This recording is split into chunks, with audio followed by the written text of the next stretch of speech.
SD 77 Kota Bengkulu. Baik. Jadi untuk kegiatan atau ujian untuk TKA itu kapan, Pak?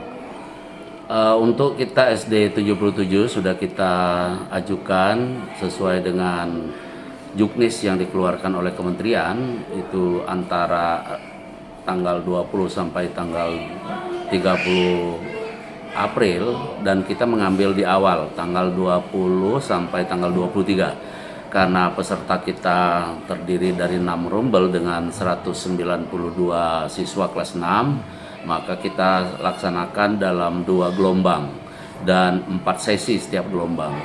Gelombang pertama, gelombang 1 itu tanggal 20 dan 21, gelombang 2 itu tanggal 22 sampai 23.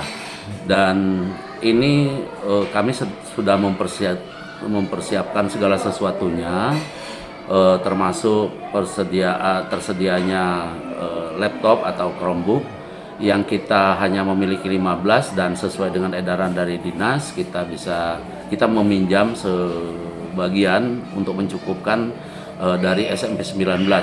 Itu dari sisi ketersediaan fasilitas berupa Chromebook, kemudian dari fasilitas ruang dan ruangan ya, dan meja kursi. Kebetulan di tahun ini kita sengaja anggarkan untuk TKA ini, kita ada pengadaan meja dan kursi siswa yang lebih baik lah ya.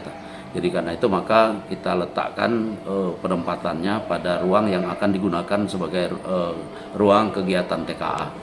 Dan berbagai kegiatan sosialisasi dengan orang tua murid sudah kita lakukan. Anak-anak pun alhamdulillah Pak Wali Kota punya program menyambut TKA ini dengan menghadirkan UTK ya.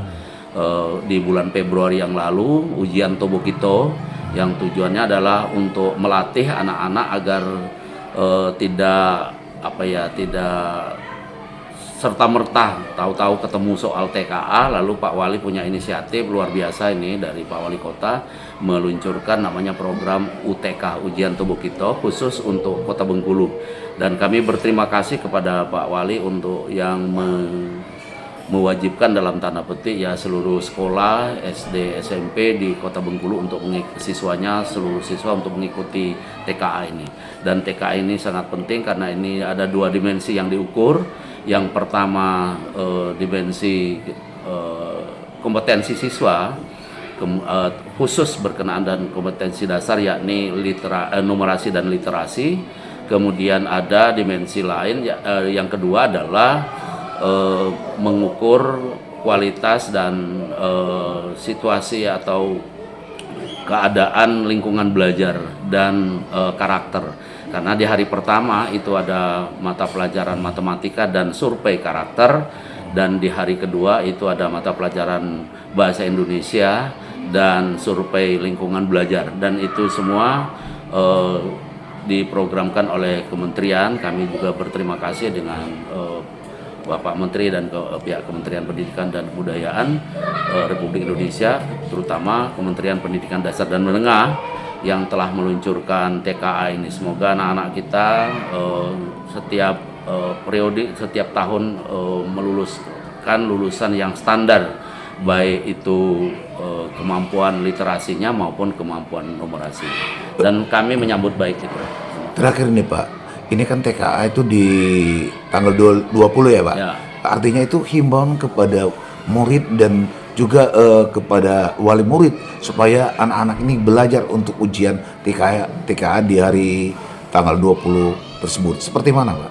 Oh ya, kita sudah dan saya berharap ya, kita sudah sampaikan sebenarnya terus-menerus himbauan kepada anak-anak, terutama ya anak-anak kami.